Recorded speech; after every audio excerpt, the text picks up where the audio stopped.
Welcome to Reality's Beautiful Authenticity Online for a Healthier Mind. I'm so pumped that you guys are all here today. Austin, how's your day going? It's great. So far, so good. Good. Hillary, what about you? Great. Yep. Good. All good. Caroline, did you get your lift in today? I did right before all my classes started. So a busy day, but a good one. Good. Alicia, how are you doing? Living the dream. Love it. Awesome. Well, just a couple logistical things before we get started. Audience members, you can use the question box on your right to ask a question. We will have a Q&A portion at the end of the program. If there's any sort of technical issue or if connection's bad or if for some reason sound goes out for whatever reason, please use the raise your hand feature to alert the tech team and also share that you're here. Download daily on the App Store and Google Play, and you can use the hashtag #reality'sbeautiful for a chance to win one of these awesome Reality's Beautiful t-shirts. Once again, download daily on the App Store and Google Play and use hashtag #reality'sbeautiful for a chance to win a t-shirt. So before we jump in, I'm just going to go ahead and introduce myself. Hi guys, my name is Lily. I'm the moderator for today's event. I'm the host of a podcast called 80/20, and I'm also going to take a sip of my water. I'm an Institute for Integrative Nutrition health coach, and I've worked in the social media space for as long as I can remember. It's safe to say that that's the reason why I'm chatting with you all today. It's shaped my career trajectory, the opportunities that I've stumbled upon, and greatly contributed to the person that I am today. Because I grew up online, I know firsthand all the good that can come from social media. Something that's incredibly important to me is that when I'm posting on any social media platform, I stay true to myself and my journey, but it hasn't always been this way. When I was going through the lowest of lows, I can remember how hard I was trying to make it look like I had it all figured out online. I would post photos and videos doing fun things, surrounded by lots of really fun people, but in reality, I was the loneliest I'd ever been in my life. I was depressed, anxious, and I struggled to even get myself out of bed in the morning, and on some days, I couldn't even do that. And worst of all, I knew that the things I was posting online were a lie. My life wasn't perfect. In fact, it was far from it. Luckily, things have gotten a lot better since then, and I know that girl would be proud of how far we've come today. So with that all being said, I'm honored that I get to be a part of this conversation today. What's really crazy though, is that this story is not unique to me. Statistics show that 1 in 4 people will struggle with some sort of mental health at some point in their lifetime. Our panelists are gathered here today to talk about just that. So Hillary, Austin, Alicia, Caroline, you guys ready to get started? Yeah, we are. Awesome.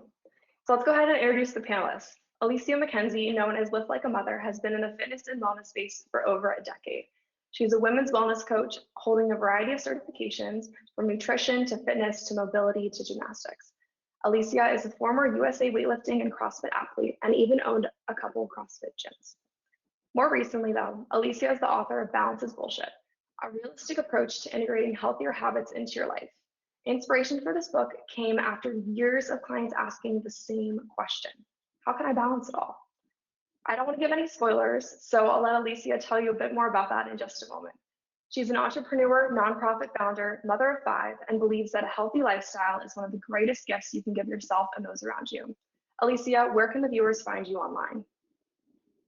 You can find me anywhere, liftlikeamother.com, Lift Like a Mother across all social media platforms.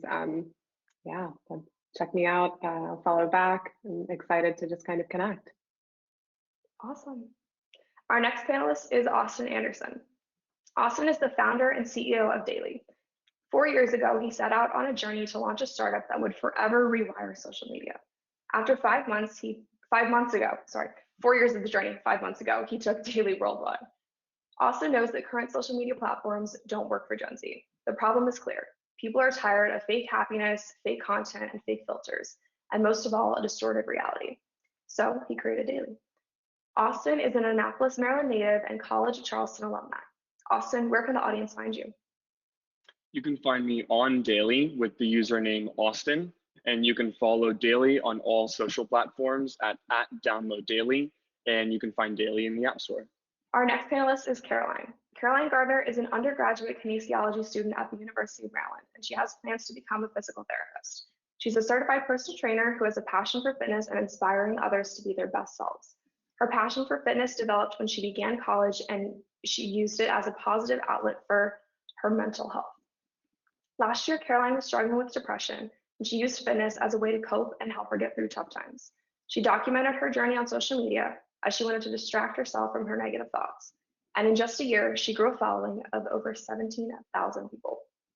Caroline knows firsthand the importance of taking responsibility for your own happiness. She's a big believer that mental health is just as much of a priority as physical health. Caroline, what's the best place for people to find you online? Instagram is my main platform, and the username is Caroline G Fit. Last but not least is Hillary Phelps. Hillary is a single mom, athlete, and entrepreneur. She began her sober journey 15 years ago, but kept it quiet because she wasn't sure how people online would react. But after making her story public, she realized how important it was to share authentically, mostly because you could be the person that someone needs at that point in time. Hillary is the founder of Hillary Phelps Creative, a PR agency for people and brands making a difference in the world. Phelps believes that one of the most important aspects of social media is curating a community and connection rather than showing off the highlight reel. Hillary, where can the audience find you online? So my website is hillaryphelps.com. And also Instagram is Hillary Phelps with an underscore. And I'm on Twitter a little bit, but it's also Hillary Phelps. Awesome. Well, thank you all so much for being here today. You guys are absolutely incredible, and I couldn't imagine a better group of people to have this discussion with today. And we've got a lot of really cool content to cover. So our first topic of conversation is, in fact, reality is beautiful, the title of today's event. Reality is beautiful, but most of the time we tend to only capture the good moments. And this is something that I like to call the highlight reel effect, when our followers only see curated content. Because of this, social media as we know it is no longer social. However, with the rise of authentic platforms like daylyy, it's clear that people are flocking towards unfiltered reality and craving genuine online experiences. So my first question is for Austin. The idea for daylyy came to you when you were in high school, a time when filtered content was at its peak. So it's kind of safe to say that you were a little bit ahead of your time. What was the driving force behind daylyy's filter-free, in-the-moment mission?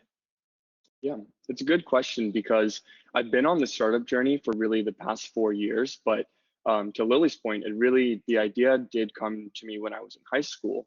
And what I was really inspired by was I was using Instagram at the time, like sort of everyone else was. And for me, I just personally wasn't the most happy with the platform, and I didn't really like how I was using it at that time, being that I was only posting maybe like 3 to 4 times a year.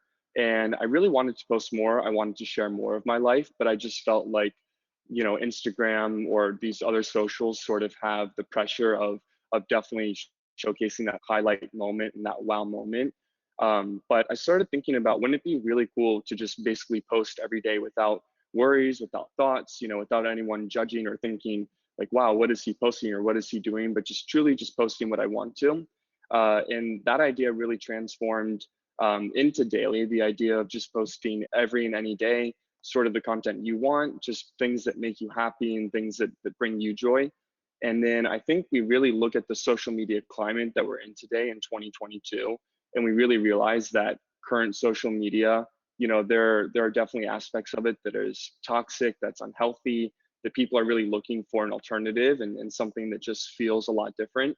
And I think that's really where daylyy comes in. The environment is just different from the moment you open up the app, and a lot of that is to the users and how they use daylyy and just more authentically and no filters, no uploads. But yeah, the inspiration really came from sort of my dissatisfaction with current social media. Love that.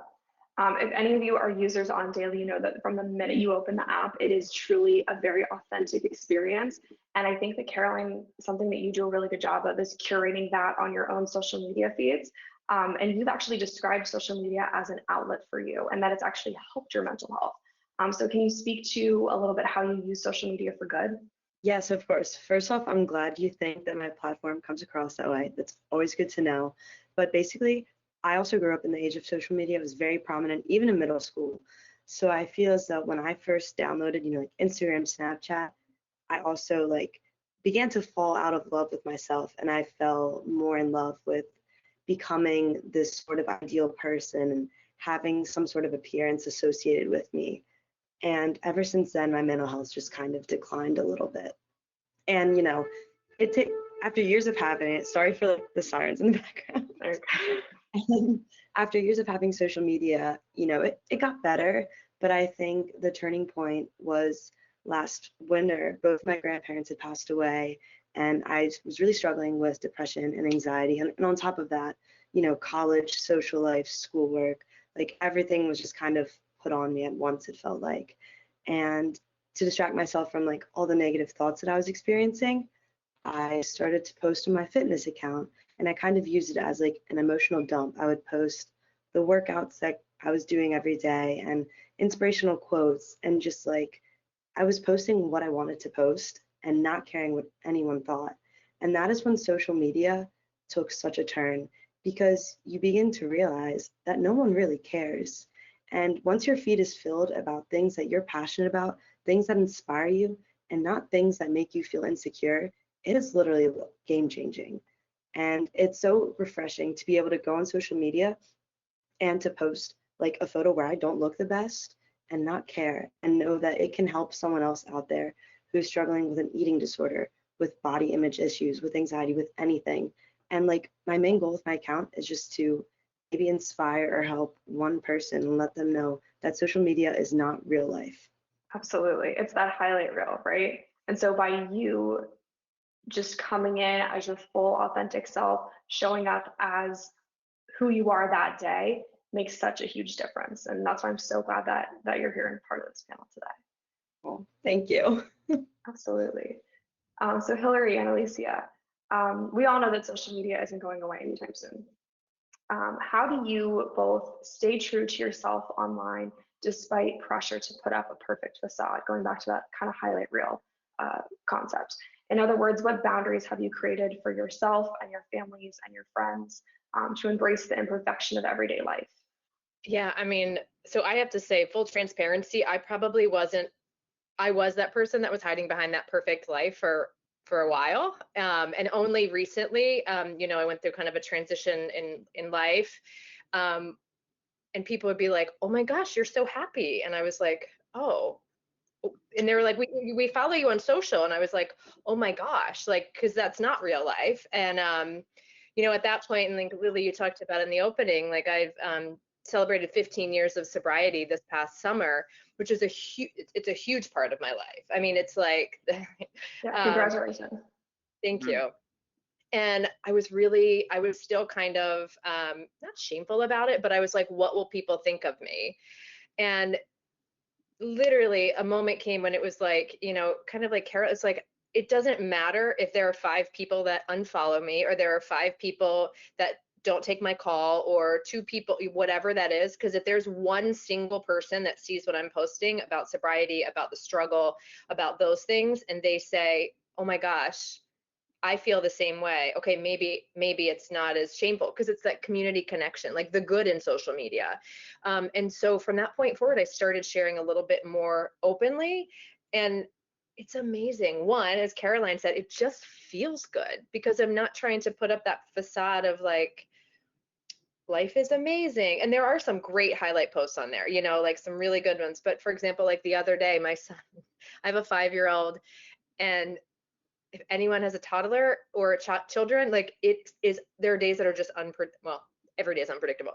This day in particular was like exceptionally challenging. And I shared on my social because he got mad at me because I took too much of the sink up while he was brushing his teeth, and then dropped peaches on the floor and screamed at me, and I'm like, dude, it's 9 a.m. man, like, come on. And like, I put that on social, and I was like, I did a thing saying like, life is hard. Like, some days are a struggle, but like, shout out to all those parents that are raising toddlers, today. Like, I see you. But there's just a way to do it too that's like kind of funny and tongue in cheek, and like, and I've found that balance and cared less about the numbers. Like, it's not about like, oh my gosh, I only got this, or where before that was huge. It was like the numbers equated my more worthy I am, or the more people like it, and all of a sudden it was like, you don't like it, unfollow me. I'm going to post what makes me happy or what's on my mind or what I want to share. And that's been really freeing, and that's felt really good. Yeah, I think I have 5 kids. I mean, I'm very realistic. I show I use stories a lot to kind of give people a peek into what a disaster zone my house can be at any given point. But also, you get a peek at, hey, she has a nanny. Hey, she's got this. Like there's a huge village behind me. So like it's not just me doing all of the work, because that's the number one question that I get. How do you do it all? I'm like, I don't. So don't for a second think that that's the case. And I always say, like, if I make this look easy, I apologize, because it is not easy, right? We have several companies. My husband is Monday through Friday, like working. In his office, I barely see him. But he's still a very engaged father on the weekend. So I think we've set really solid boundaries that Saturday and Sunday, you're probably not going to get an email response from me or him. And that's just the way it is. You either want to do business with us or you don't. And if you don't, great, there's the door, right? So we have very solid boundaries.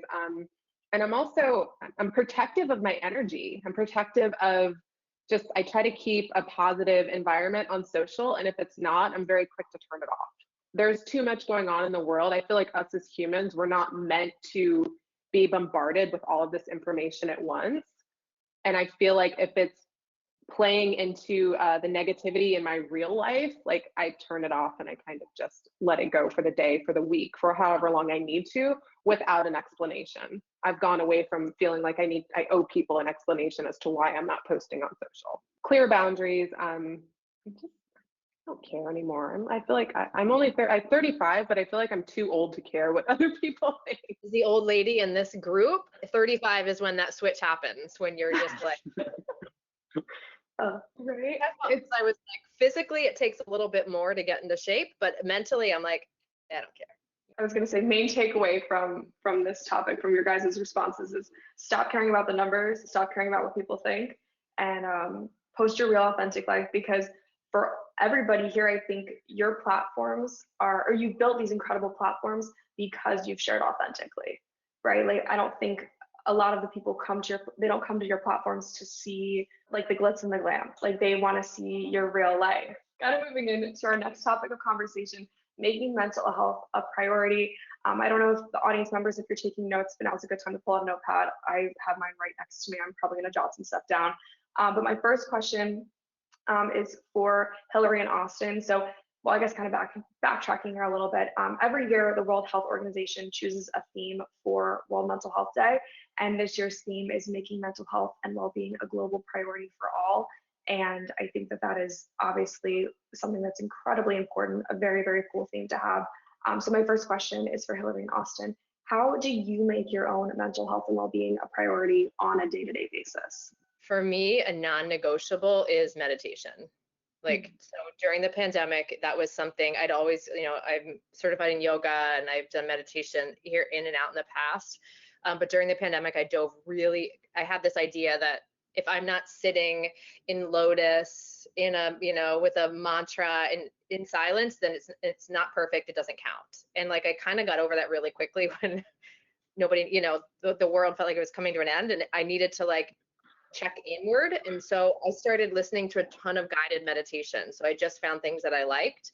And so for me, that's like a non-negotiable that always resets my mental health first and foremost. For me, I also do things like just personally, like community, right? So whether that's for me, a 12-step meeting, recovery meeting, going, Alicia and I went for a walk in the woods yesterday. We went a hike. It's a walk in the woods. Like, we went for a hike yesterday. So like, whether that's like connecting with another person in person, that's really huge for me. But I also need to recharge on my own. And so knowing when I've had enough. And so it's like, I'm at that point where like self-care and giving myself what I need, and like having clear boundaries, because I used to think that was, I guess we can say curse, right? Like, I used to think that was bitchy. I used to think that me standing up for myself was mean, but it's not. Like, being strong, like being a strong woman doesn't mean that you're mean and bitchy. It just means that you're standing up for yourself, and like Alicia said, protecting your energy. So for me, like, those things are super, super important. Community, especially my girlfriends, I would go to the ends of the earth for, and I feel the same way. And so like having that connection is really good. And then, meditation. And then there, the working out, moving my body, drinking lots of water, eating healthy, like those things. But I'd say community and meditation are my two, non-negotiables. For someone who's never meditated before, because I do hear this a lot, like meditation's super hard, I can't calm my thoughts. What's one like app or I guess program that you would recommend for someone who's just trying to get started? So I go to YouTube and I type in guided meditation, and I spent a little bit of time because it's a journey, right? So you're listening to somebody talk, and so it took a little bit of time to find ones that I like. I think Embrel is real, ENBREL is really great when I'm trying to write or focus, because it's not a meditation, it's more I don't want to say it's trance music, but it's more just noise, so I can get out of my head and do what I need to do. I've heard Calm is really great. For me, it's finding, those guided meditations on YouTube that have been really helpful, and just spending time finding, because there's like a British guy that I like, which is random, and there's like one girl that I didn't like, you know what I mean? So I spent time finding ones that like I could sit with there are some that are 20 minutes, and there are some when I'm just like squirrely, I'll do it for an hour. And I do look at it, it's like, I don't have time. And I think it was Russell Simmons that said, everybody should meditate for 20 minutes. If you don't have 20 minutes, then you need to do it for an hour. That's incredible. Austin, what about you? Yeah, as an entrepreneur and really in the startup space, every day looks completely different. And not only that, there's a lot of ups and downs. There's a lot of like mental games that even come through that of, there's some weeks you just feel like you're maybe not making any progress. It really is just sort of like a roller coaster of ups and downs. And I found, at least for me, something that helps the most is just being consistent. And that's really being consistent in everything all across the board. So, I really like to get a workout in. I try to do that every morning just because for me mentally, it helps me. It makes me feel accomplished. It makes me feel like, I've started the day. And then, when I get to work, I like kind of being on a schedule with times. And, even when I leave, again, it's all just being consistent in kind of your work, showing up every single day, knowing that, again, something can be different than what you planned. It's not, always perfect, but I think if you're consistent with your work and you show up just every single day, then you're making incremental progress, and that's what's important. So my next question is for Caroline and Alicia. You both speak about balance. So Caroline, your Instagram bio, this is actually kind of funny. Your Instagram bio actually reads building muscle and finding balance. And Alicia, you just wrote a book called Balance is Bullshit. So kind of ironic and funny, but I think that you both have a similar perspective. So I want you both to kind of speak a little bit to what balance means to you and what it looks like in your own life. So for me, balance is something that's totally different for everyone. I think it depends on like where you're at in life and, what you're going through and like everything that's going on, because it can kind of change sometimes with what you have to balance and choose to balance. For me, as a college student, it's really focusing on not letting like anxiety get the best of me, if that makes sense, because there's so many things that are going on in life. And, there's school, there's socials, there's like clubs and the gym. And sometimes it can get really overwhelming. So for me, it's knowing when to take a step back from something, when to say no, when to like spend a Friday night in and not feel pressured to do what the rest of the college town is doing. And it's just knowing that that is what's best for my mental health. And it's also finding the time to make time for me. So I have a really busy schedule this semester, and most of the times I can only go to the gym like early in the morning, but I know that's what's best for my mental and physical health. I know it'll make the week ahead of me seem so much better. So I always try to find time for that. And another thing is recognizing like when I need to just take a break, take a step back. There have been times in college where I'm so overwhelmed by exams. I'm like, okay, this week, I'm just not going to go to the gym. I'm going to focus on school. Or maybe another week, I'm going to focus on like getting my eating habits right again, because that can also fall out of place.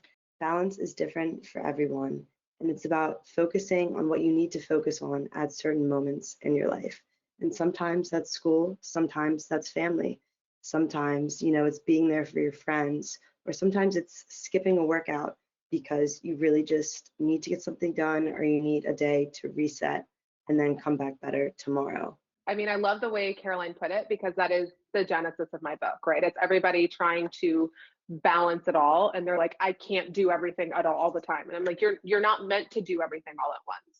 So there are some weeks where you can't go to the gym, and you have to be okay with that. So it's definitely the book came about because everybody's trying to balance it. So every week I'm going to eat great, I'm going to go to the gym, I'm going to work full time, I'm going to go to school, I'm going to take care of my kids, I'm going to do all this stuff. And then at the end of the week, they're burned out and they're eating ice cream in their closet because it was just too much, right? So the genesis of the book is me teaching people how to be okay with not doing it all every week, right? It's definitely, life is so fluid. There are going to be some weeks where your kids are sick or where you're sick and you can't go to the gym, but what you can do is you can go sit out in the sun and you can make sure you're hydrated and you can read a book. And there's just different ways to kind of approach life dependent on where you are in your journey, right? So I think this whole mindset of, when I think of balance, it's too much of a teeter-tot, and it's extreme. It seems extreme. So at one point, if I'm not focusing on this, oh no, something else is going to fall, and it's too much. So I think if I approach life as more of a blend. So like this morning, I went on a walk with my husband and I wore my baby on my back, right? So if I wanted to leave all of my kids, I probably would not have gone on the hike. But because I decided to integrate little bits of my family into my mental health and into my physical health, I was able to kind of manage it all. And the baby loved it. She fell asleep. My husband and I talked the whole time. So you're nurturing more than one thing at a time, and it just works. So I think being okay with not doing it all every week is kind of my approach to life and the message behind the book.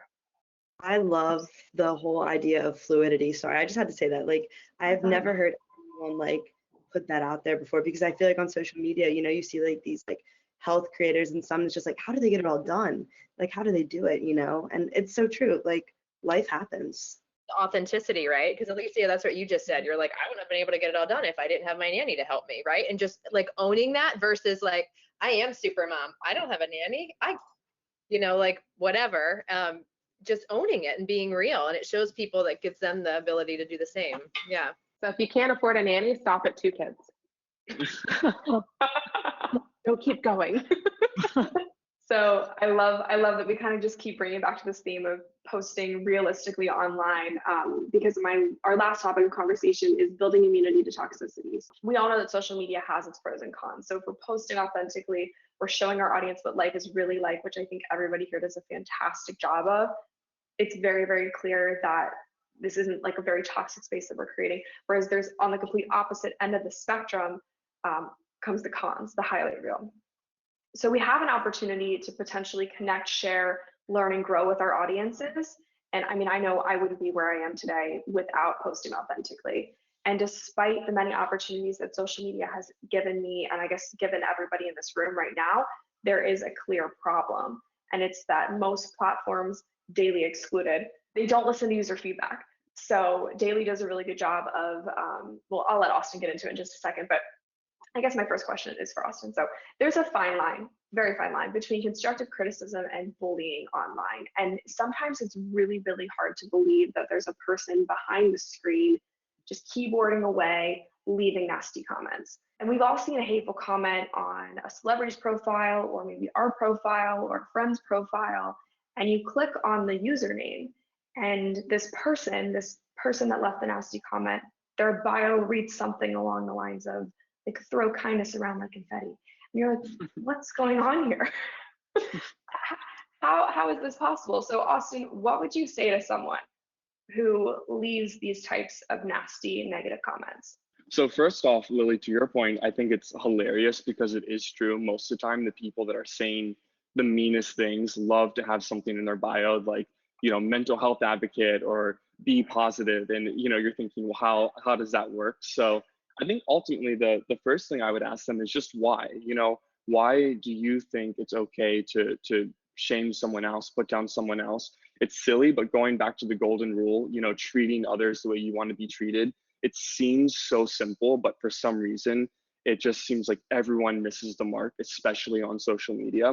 I think what really just perpetuates the mean comments, the hate, the trolls, the toxicity is it just, people do it for the likes. They do it for the comments, they do it for the reactions, they do it for that little quick hit of dopamine, and they think, you know, yes, everyone thought I was funny for a second, or everyone thought I was cool. And when you're on this hamster wheel of just negativity, it almost seems like it will never end, because as long as there's a comment section, there's going to be someone who wants to be smart or wants to be funny, and you know, they think it's okay to just say something or blurt something out, and it's honestly not. So I think the simple thought is just, you know, if you wouldn't like it being said to you, why would you say it to someone else?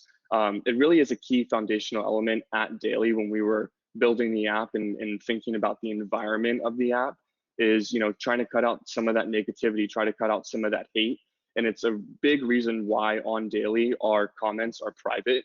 So you're not going to go there, go to someone's photo and see this whole list of comments of people either, you know, fire emojis or trolls or saying mean things. You'll just actually be looking at content, which is, you know, more focused, I think. So all that to be said, obviously negative comments are not going anywhere, sad to say. They're just kind of part of being online, and Alicia, Hillary, and Caroline, part of being creators is just kind of dealing with these negative comments. But one thing we can do is help to build each other up so that when someone tears us down, they're unsuccessful. So what's one piece of advice you have for someone who wants to build their own immunity to digital toxicity? I think my biggest piece of advice is have a in real life support system that you can call to completely like pump you up and make you feel amazing about yourself. That way, when you are getting those comments online, they won't affect you as much because you know they're bullshit. And I think mine is like just remembering that hurt people, right? So people who are feeling really great about themselves and who are doing great things in the world and happy aren't leaving these nasty comments. It's usually coming from someone that's hurting inside, that is and doesn't know how to process it. It's not right, but for me that's been really helpful, and just remembering like, okay, this person is clearly struggling or hurting or in pain or something, and you know, their opinion doesn't impact me. And then also, yeah, what Alicia said, you hear that? Sorry. What Alicia says is that having a community of great women or friends or whatever around you to remind you, like, these people don't know you, I do, and I love you, you know, through your shadows, through your highs, lows, through everything else. So I think that, yeah, that's super, super important. I fully agree with both of those points. I think for me, it's just I try not to take it too seriously, because I know that usually the person commenting doesn't know me as a person. They don't know me that well. Maybe they've seen like one video or one picture and they're deciding to like judge me in a rude way about that one thing. And I think in the grand scheme of things, like, yes, it sucks, but at the end of the day, you just kind of have to like look past it and be like, they're insecure enough about themselves to be like, and they're trying to make me more insecure. So just like, don't let them win, you know, don't respond, or maybe like post about on your story and be like, this is what people say and this is how you should approach it, and recognize that it's not the end of the world. So kind of on the topic of negative comments, I think we've all experienced a little bit of hate online. And just to show the viewers how crazy some of these comments can get from a creator's perspective, I thought that it might be kind of fun if we could all read our own mean tweets. I think there's a segment on some late night showings like reading mean tweets. So Austin, you can go first. What is the best, like your favorite hate comment, mean tweet, weird DM that you've ever received?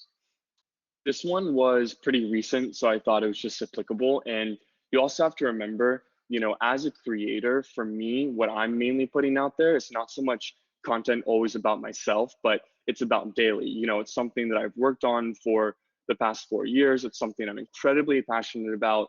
You know, I put my blood, sweat, and tears into it every single day, and I'm just so passionate about Dayly. So when someone almost comments about Dayly, it feels, you know, a touch personal. But I was going through some DMs yesterday, and I saw this one. It said, nobody is going to leave Instagram, Facebook, chat, Snapchat, or TikTok for Dayly, comma, it will fail miserably.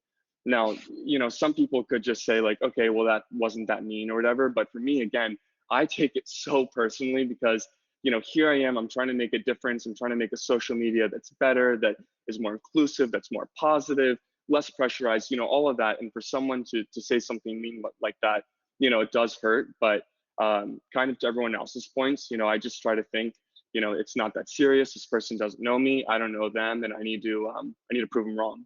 So keep it moving.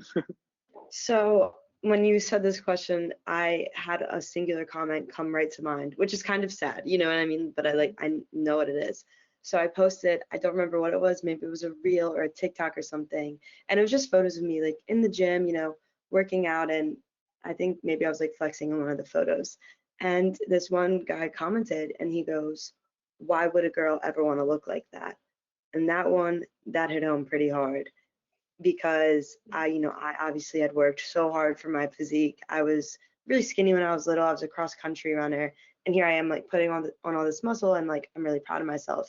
And this random person is gonna be like, "You look like gross. You're ugly. Like, why would anyone ever want to look like that?" And I feel like that's the comment that's gotten to me the most, and it really speaks to the stigma of social media and this like ideal feminine body that we have all like encapsulated. Like women are supposed to be thin. They're not supposed to have muscle. They're supposed to have like an hourglass figure and they shouldn't, be strong. So I think in a weird way, however rude that comment may have been, almost empowered me more because like this is what I need to change. Like I need to show women that it's okay to be strong and not, be this perfect thin person that the internet considers like beautiful. Like there's so many different forms of beauty, and I think one of them is strength, and that's strength physically and mentally.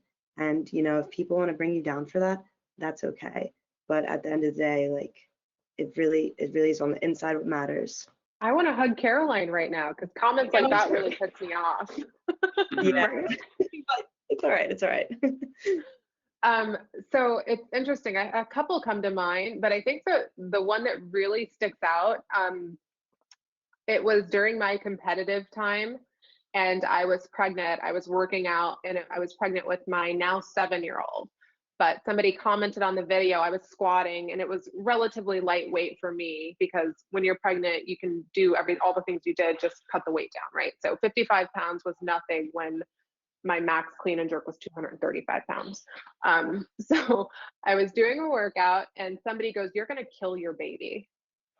And I'm like, okay. And I mean, this was before working out while pregnant was so normalized. And even still, there's a little bit of a stigma around it, but that baby just turned 7 years old.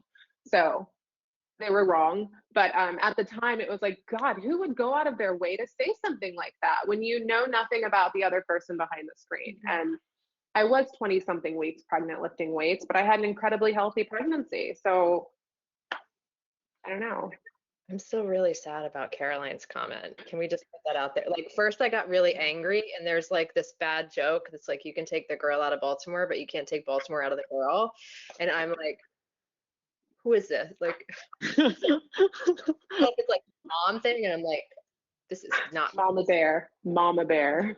I love it. I love it. So I think, and I'm gonna, so I had someone say, you've done nothing with your life. You lack talent, and you're only where you are because of your last name. Clearly, someone doesn't know you at all. Mm-hmm. Like they've never had that conversation. That was like the worst. But like Kara, like it stuck with me, and like I hadn't thought, like, we were kind of talking about these things, and I was like, oh yeah, that one was, but whatever. Knife in the back, right there. I know, and it is. A little bit. No picture, no followers, no, you know what I mean? Like clearly. Of course. Clearly a troll, but. Lily, you've been online for a bunch of years. What about you? Do you have anything? Any mean tweets you remember? Oh gosh, I pretty much heard it all. Her voice is annoying. She's ugly. She's not talented.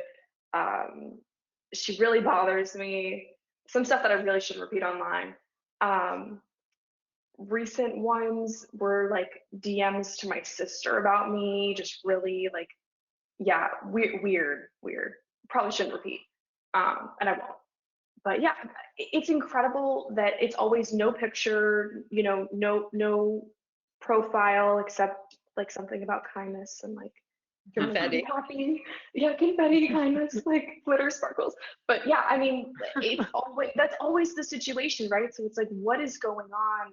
So I hope that the audience has kind of gotten, you know, a good sense of just how crazy social media has become, and we've kind of like, you know, back to your point, Austin, like let it kind of spiral out of control. The tech team just handed me a couple questions from the audience. So if you guys have time for a couple more cues. Absolutely. Cool. Okay. Oh, this is a good one. Not directed at anyone specifically, but if you could go back and change one thing, what would it be? Anyone can go first. Maybe we do like a nose goes. I don't know. Mine's pretty generic. I mean, while clearly, you know, I can say like tongue in cheek a couple of things that I would love to go back and change. Every single experience in my life has brought me to this point in my life, and like I'm okay now with who I am, and I'm happy where I am, and all of the challenges and speed bumps and whatever, like I've had the tenacity to get back up, right? And that's where I think the lesson is. And so you know, I don't know that I would change anything because I like where I am today. I'll jump in. I think if I could change anything, it would be the pressure on myself as an athlete to bounce back after having my children. I would have taken it a little easier. I think with Maddox, he was my third, and I was still full bore in competition mode. I was dieting at like 9 days postpartum. I definitely would have kind of approached it a little bit differently. So I think portraying that now online and on social media, that it's okay to go slow after having your children, like that's definitely a mission that's really at the forefront of my mind. You know, I think for me, I wish I could say like, oh, I wish I could change like the fact that I had like, you know, mental illness or I was depressed or I had anxiety. But in reality, those experiences taught me so much that in the moment, yes, they really sucked, but like they are a reason like I'm who I am now, like what Hillary was saying. But like I will say, if there was one thing I could change, I wish I never downloaded MyFitnessPal during the coronavirus. That was an absolute downward spiral in my eating habits. And the funny thing is, or not the funny thing, the sad thing is, it is a universal experience among a lot of girls in my generation and age who went through COVID. A lot of them started tracking food. That also ended up teaching me that balance can be found in food too, and that not everything is about calories. It's very important to have the dessert every once in a while and not restrict. Yeah, for me, I think I tend to lean a little bit more towards Hillary's side in the sense of, you know, I've been on a startup journey for the past 4 years, and there was a point in that around the 3-year mark where I pivoted. And in that pivot, we scrapped the name, we scrapped the platform, the business model, truly everything we've been working on for those past 3 years. And, you know, sometimes I think to myself, or sometimes I say like, wow, I wish, you know, I could have just fast forward and gotten to where I am now, or, you know, I wish I just had known all of this and you know, just get to this place. But ultimately, to Hillary's point, it really does build where you are today. And I don't think I could have gotten here where I am without having those experiences. So for me, you know, I think, I don't know, just important to more so look at the lessons rather than wanting to redo or go back or anything. But yeah, I think everything makes you as, you know, as to what you are today. And I just want to jump into like, yeah, doubling, you know, what Austin was saying too, and like bringing it back to this is that like I was able to get through, and I think I was able to get through, and you know, tough times and great times with the community and connection, and that happens by showing up and being authentic, right? Like, you know, I don't genuinely connect with people if I'm not genuine, and so you know, for me, getting through really hard times was finding those people, yeah, like you can connect with, and that can happen on social media when you are positive, or not positive, authentic and real, and just showing up, you know, as you are. I think it's a very similar experience for people in, you know, in the creator space where, you know, I mean, I know I wouldn't go back and change a single thing because it got me to where I am today, kind of like I said in the opening, you know, and Austin and I were actually having a long conversation about this. We won't get into the dirty details, but last week, how every single thing thus far in my life, because I mean, I can only speak for myself, has led me to literally being on this, you know, panel here with you all today, which is just crazy to think about. So we're right at the 46-minute mark, so I'm going to go ahead and we'll just wrap this up. But thank you so much, Hillary, Caroline, Alicia, and Austin, for joining us today. Thank you to the viewers at home for joining us. So cool to moderate and be a part of this conversation. Be sure to download Dayly on the App Store and Google Play. Be sure to check out Balance is Bullshit by Alicia McKenzie. It's on Amazon, correct? And Barnes and Noble, is that right? Absolutely. Everywhere books are sold. Okay, awesome. And I also have a podcast. It's called 80/20. It's available on Spotify and Apple Podcasts. So if you liked anything that I said today, you might like the podcast too. Once again, thank you so much to all of you. I think I'm going to snap a picture really quick, if that's all right with y'all. Yes. When you're done now. Could I have our tech team just slide over to the side so y'all aren't in the background? All right, 3, 2, 1. Thank you. I had a great time moderating. I hope you guys had a great time, got some good tips and tricks. And thank you so much for joining. You guys are incredible. Awesome. Thank you guys. Yeah, thank you. It was so awesome working with you all. Thank you. Yeah, have a great rest of your week, guys. You too. All right. Bye, guys.